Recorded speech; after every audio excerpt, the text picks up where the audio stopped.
ये करा लगाए मदन जी, सरमद साहब, गोदारा जी, भाई लालचंद जी, मूल साहब, सीता रहता हूँ, सारी आयोजन समिति को, पूरी टीम को और मातृशक्ति और बच्चियां जिस हिसाब से बैठिए और नौजवान जिस ताकत के साथ अपने नारों की गूंज जयपुर और दिल्ली तक पहुंचा रहे हैं और किसान के बेटे ये संदेश भी दे रहे हैं कि भारतीय जनता पार्टी वाले सपना नहीं ले, राजस्थान फतेह करने के अंदर बीजेपी को बहुत जोर आएगा।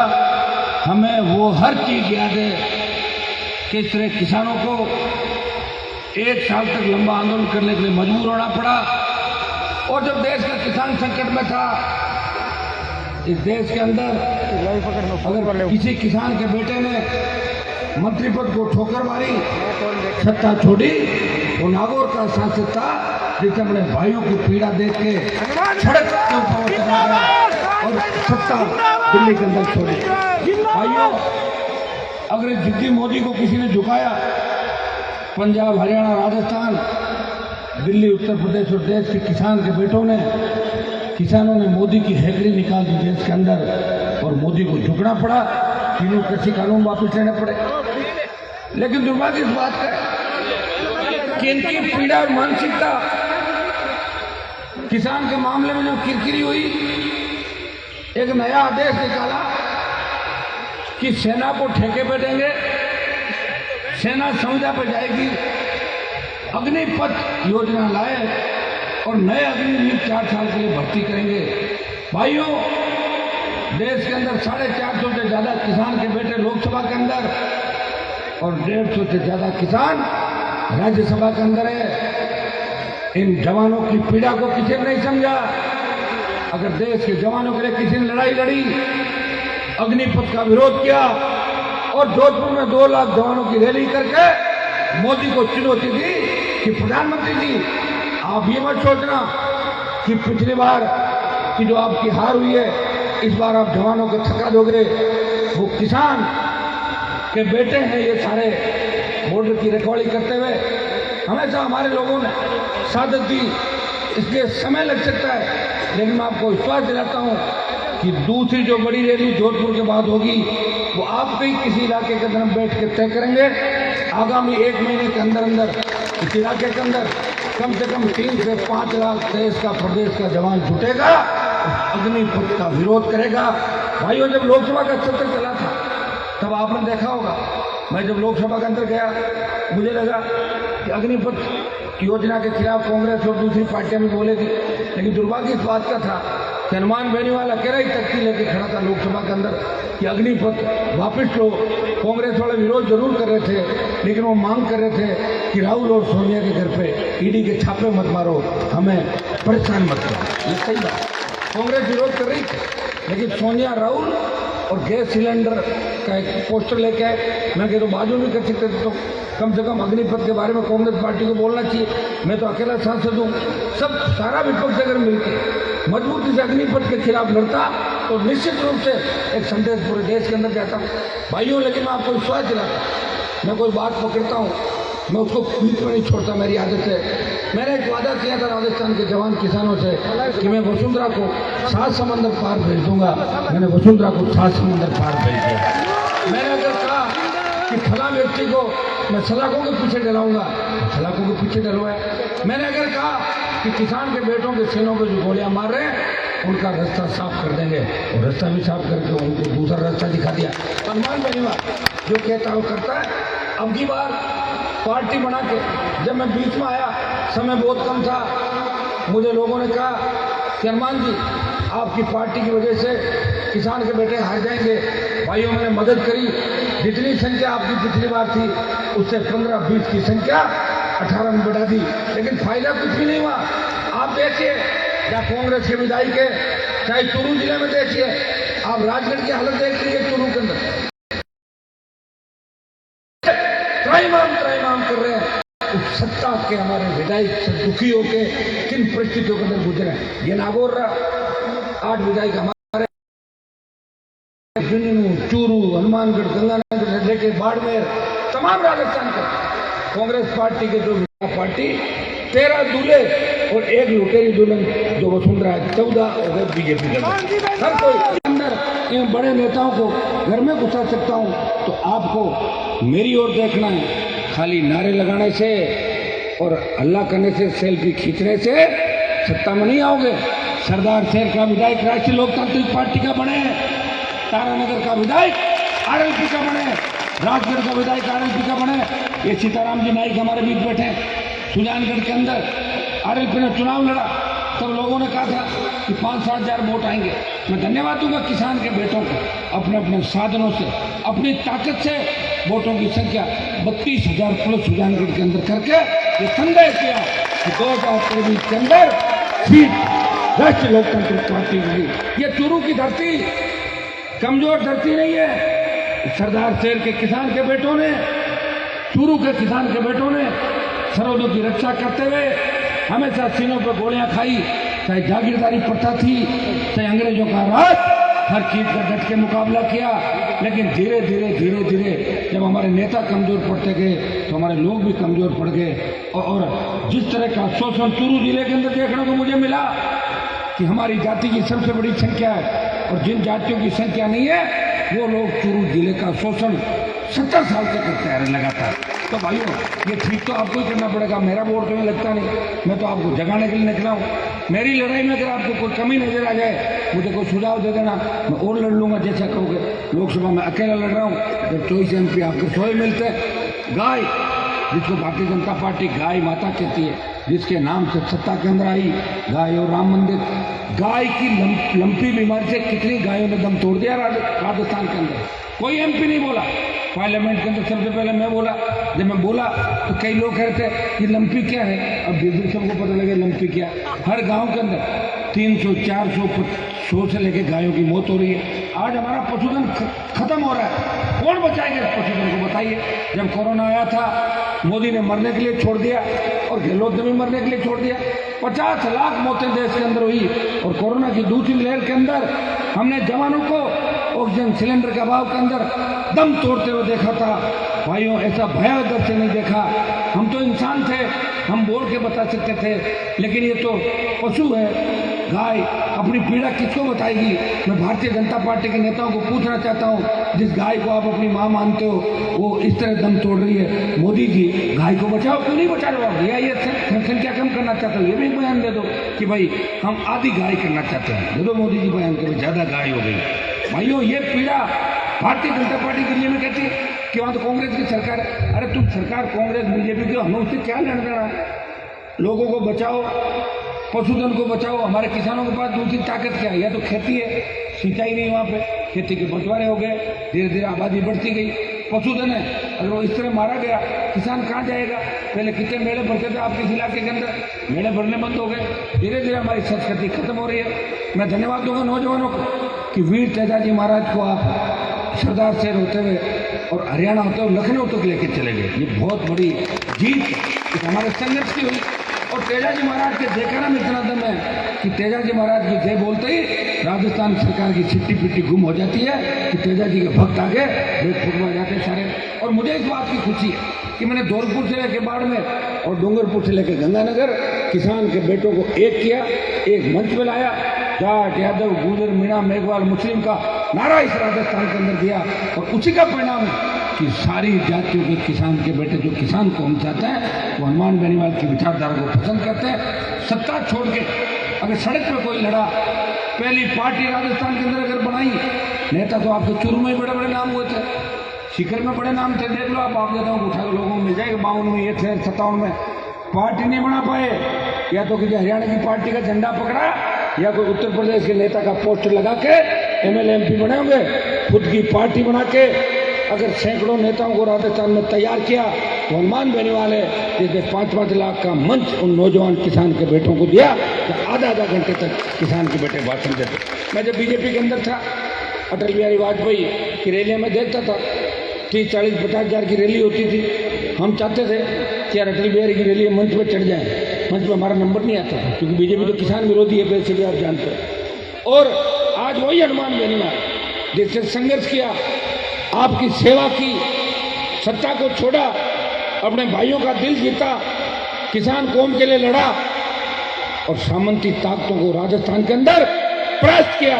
उसका परिणाम ये निकला कि हनुमान बेनीवाल को दोनों हाथों से आशीर्वाद राजस्थान का किसान देता है और किसान के बेटे उसके लिए आधी रात को भी तैयार खड़े मिलते हैं। अभी जोधपुर की रैली के दौरान आपने देखा होगा कि बालोतरा में 9 बजे का टाइम था और मैं सुबह 5:15 बजे पहुंचा था बालोतरा के अंदर। फिर भी 3000 लोग बालोतरा में इंतजार कर रहे थे कि हमारा भाई आएगा, वो हमारे लिए लड़ रहा है। मैं इतना ही विश्वास आपको दिलाता, मैं आपको धोखा नहीं दूंगा, सत्ता में आने का मौका दूंगा। मैंने दोनों पार्टियों के खिलाफ मोर्चा तैयार करके राजस्थान के लोगों को जगह दिए, एक स्थान दिया। लोग कहते थे हम किधर जाएं, आपकी पार्टी बना दी खुद की, आप इधर आ जाओ। सरदार शहर में 1 लाख वोट हो, आप तो 70,000 की पोलिंग करके 70,000 डाल देना, एमएलए जीत जाएगा। 20,000 वोटर तो जीतेगा कि नहीं जीतेगा। और 1 लाख वो है और 50,000 एससी आपके मुस्लिम ये दूसरे आ जाएंगे, 1.5 लाख में 1 लाख ले लोगे आप वोट। मैं ले रहा हूँ ना वहाँ पर। मैं भी जब गया था तो मेरे सामने कितनी बड़ी परिस्थितियाँ थी। आपने मेरे बारे में पूरा पढ़ना कि हनुमान ने शुरुआत कहाँ से की थी। मेरे समाज के तमाम बड़े नेता मुझे कुचलने के लिए, मारने के लिए रात और दिन एक कर दी थी उन लोगों ने, लेकिन उनको पछाड़ दिया, उन्हें फेंक दिया, उनका पता भी नहीं चला।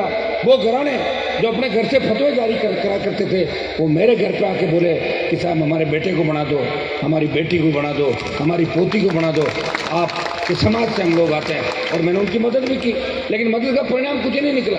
कोई गहलोत की गोद में बैठ गया, कोई वसुंधरा की गोद में बैठ गया, और गहलोत से कोई छूटा तो उधर जाके सचिन पायलट की गोद में बैठ गया। हमारे तो खाली रहे। और हम तो भाई ऐसा करते वो करते हैं। जब गहलोत से दुश्मनी हुई, बेटे को हराया और दूसरी बार सरकार गिराने की पूरी कोशिश हम लोगों ने करी, अब नहीं गिरी थी उसकी किस्मत है। मैं तो क्या कर सकता हूँ, मेरे वोट तो तैयार थे गिरने के लिए, आगे थे। वैसे आपके यहाँ के एमएलए साहब तो सरकार गिरना नहीं थे, उस समय हमारे साथ ही थे। अरे भाई वो कैंप में थे, हम बाहर थे बीजेपी की तरफ, उस कैंप के अंदर थे। और उसके लिए उनको धन्यवाद दी, सरकार गिराने का उन्होंने प्रयास किया। अभी तबीयत ठीक है उनकी, एमएलए साहब। चौधरी को देखते हैं सब एक ही चीज़ नजर आती है कि राजनीतिक रूप से अगर इस देश में कोई पिछड़ा जिला है वो चूरू है, जो संख्या बड़ी होते हुए भी अपने लोगों को विधानसभा और लोकसभा के अंदर नहीं भेज पाते। ये चूरू की विडंबना। और हमारा जो संघर्ष और लड़ाई आप जानते हो कि हम सड़क पर कैसे आए, कैसे पार्टी बनी। चूरू की लड़ाई, चूरू में जब आप पर अत्याचार हो रहा था, आप हो रहा था, और हनुमान बेनीवाल भाइयों की पीड़ा को अपनी पीड़ा समझ के सड़क पे आ गया। तो चूरू की लड़ाई लड़ रहा हूँ, आप में थोड़ा, मैं मेरे घर की लड़ाई लड़ रहा हूँ। मुझे तो जब सत्ता के अंदर आना हो, तैयार बैठी है सत्ता, मोदी तैयार और ये सरकारें तैयार। आ जाओ बड़ो मंत्री, निकलो सड़कों पर। आप जिस तरह लोग मंत्री बनने के लिए घूमते हैं। 5 लाख की रैली के अंदर, 5 लाख की रैली के अंदर कभी मैंने ये नहीं कहा तो रेल को जला दो, पटरियाँ उखाड़ दो, टावर जला दो या आग लगा दो। मैंने कहा कि कभी? मैं कहता हूँ चुपचाप अपने घर पे जाना, तोड़ फोड़ मत करना। हमारी कौम का मान और सम्मान देश में बढ़ाना है, हम रखवाले। हमने रक्षा करी इस देश की, प्रदेश की। और दिल्ली के अंदर जब भी बारी आक्रांत आते थे, अगर दिल्ली को बचाने का सबसे बड़ा काम किसी ने किया तो जाट कौम के उन जवानों ने हमेशा किया जिन्होंने दिल्ली सल्तनत को बचाए रखा। आज इतिहास उठा के देखोगे तो पंजाब से लेकर उत्तर प्रदेश तक जितनी सादत हमने दी, जितने मुकाबले हमने किए, कोई नहीं कर पाया। लेकिन दुर्भाग्य इस बात का कि इतिहास के अंदर उन चीज़ों का कहीं वर्णन नहीं है। इतिहास लिखने वाला कौन था आप भी जानते हो। हम तो लड़ लेते थे, लड़ाई करके वापिस आके सो जाते थे, इतिहास दूसरे लोग लिख देते थे। जो है ऐसा है कि हम तो चाहते हैं कि आम आदमी की चले, आम आदमी सुरक्षित। अरे भाई सुनो इधर, आम आदमी सुरक्षित रहे। और अगर एक बार देश में तो आपकी सरकार अभी बनने चाहिए, फिलहाल हालात ऐसे हैं नहीं। आज चेयरमैन साहब के मैं नेता का वो सुन रहा था वीडियो, उन्होंने किलो को लीटर कहीं उस आदमी से गलती हो जाती है। और एक बार गलती होती है फिर विरोधी लेके ऐसा टिकते हैं कि वो फिर पूरा टोल वही होता है। वो निश्चित रूप से इनके जब तक ये लोग ऊपर बैठे हैं तो मुझे लग रहा है कांग्रेस को एक बार नए सिरे से नई कांग्रेस ही बनानी पड़ेगी इनको मिलकर, क्योंकि अभी ये तो पूरा मामला रोज क्या जांच करेगी बताओ। ईडी वाले ज़्यादा से ज़्यादा आए तो 2-4 पैंट शर्ट और 2-4 मोजे जूते मिल जाएंगे, उसे ईडी क्या करेगी ले जाके। ये ईडी और सीबीआई का डर हनुमान बेनीवाल को नहीं लगता। और ये आपने अच्छी तरीके से देखा है बार बार। वैसे एक बात है, आप मेरे से रोज हर 10 दिन में लाइसेंस रिन्यू करवाते हो। कोई भी बात होती है ना इस देश प्रदेश के अंदर, तो बच्चे मुझे जरूर कहते हैं हनुमान जी आपका बयान नहीं है इस मामले में। अरे लोगों को तो बयान आ रहे, मैं तो मेरा जीवन समर्पित कर दिया, हर चीज़ का रिन्यूअल तो मेरे से मतलब आधे घंटे के अंदर अपडेट लेते रहते। और या फिर ऐसा करो कि सोशल मीडिया पे एक दिन मैं बयान दे दूं और फिर मैं सो जाऊं, फिर बना दोगे क्या सरकार? जब तुम चाहोगे जैसा बयान दे दूंगा, बोलो। फिर बैठे बैठे वोट मिल जाएंगे, सारी सीटें जिता दोगे क्या? मुझे भी चाहते हो, मेरी परिस्थिति भी देखो। एक व्यक्ति किस तरह अपनी पार्टी को बचा के लड़ाई लड़ रहा है। मेरी पार्टी पे तो गहलोत की नज़र भी है, मोदी की नज़र भी है कि हनुमान की पार्टी को तोड़ो। ये जिंदा कैसे बच गई, ये पार्टी कैसे रह गई? बीटीपी को तोड़ दिया, लोकदल का विलय कर लिया। और बसपा के लोग तो इतने बिकाऊ है कि पिछली बार भी 6 के 6 हाथी पे चढ़ के आए थे और मायावती को अपनी बहन बताया, माँ बताया और भागे कांग्रेस के अंदर। और अब की बार भी 6 के 6 वही लोग वापिस चले गए कांग्रेस पार्टी के अंदर। भाइयों, राष्ट्रीय लोकतांत्रिक पार्टी जो किसान के आशीर्वाद से, किसान के बेटों के जो जज्बे जुनून से बनी, वीर तेजाजी महाराज के आशीर्वाद से बनी पार्टी है, जिसकी तरफ न तो मोदी की नज़र पड़ी न गहलोत की। अगर प्रयास भी किया तो राष्ट्रीय लोकतांत्रिक पार्टी को वो तोड़ नहीं पाए। राष्ट्रीय लोकतांत्रिक पार्टी सड़क से लेकर राजस्थान की विधानसभा और लोकसभा तक, इस राजस्थान ही नहीं देश के किसी कोने के अंदर अगर अन्याय अत्याचार होता है, देश के किसी कोने के अंदर अगर किसान तकलीफ में होता है, दलित तकलीफ के अंदर होता है, तो हनुमान बेनीवाल उसकी आवाज़ बढ़ के देश की सरकारों को हमेशा चुनौती देता हुआ आपको दिखाई देगा। मैं इतना ही विश्वास आपको दिलाता हूँ। चूरू से आपका भादरा नजदीक हनुमानगढ़ जिला शुरू हो जाता है। चूरू अगर जग गया तो समझो राजस्थान जग गया। चूरू जग गया तो राष्ट्रीय लोकतांत्रिक पार्टी 125 सीटें राजस्थान के अंदर लेकर आएगी। इतना विश्वास मैं आपको दिलाता हूँ। आप तो यह तय कर लें कि चूरू जिले की 6 की 6 सीट हम आरएलपी के खाते में डाल देंगे। भाइयों, उस दिन मैं आपको बता दूंगा, अगर ये माहौल आपने आने वाले 3-4 महीने के अंदर राजस्थान में बना दिया कि हमें राष्ट्रीय लोकतांत्रिक पार्टी कांग्रेस बीजेपी मंजूर नहीं, यहाँ का नौजवान आरएलपी को वोट करेगा, उस दिन 125 पे आप होंगे, बीजेपी का पता नहीं लगेगा और कांग्रेस पता नहीं कौन से नंबर के अंदर होगी। वैसे मैं एक चीज़ आपको बता दूँ, अभी भी लोग प्रदेश में कहने लगे कि अगर यही हालात है तो कांग्रेस तो थर्ड चली जाएगी, मुकाबला बीजेपी और आरएलपी का होगा। ये तो कहने लगे लोग, बाजार के अंदर बातें में आने लगे। लेकिन मुकाबले से हमें फायदा नहीं। हम तो ये चाहते हैं कि जीत हमारी हो।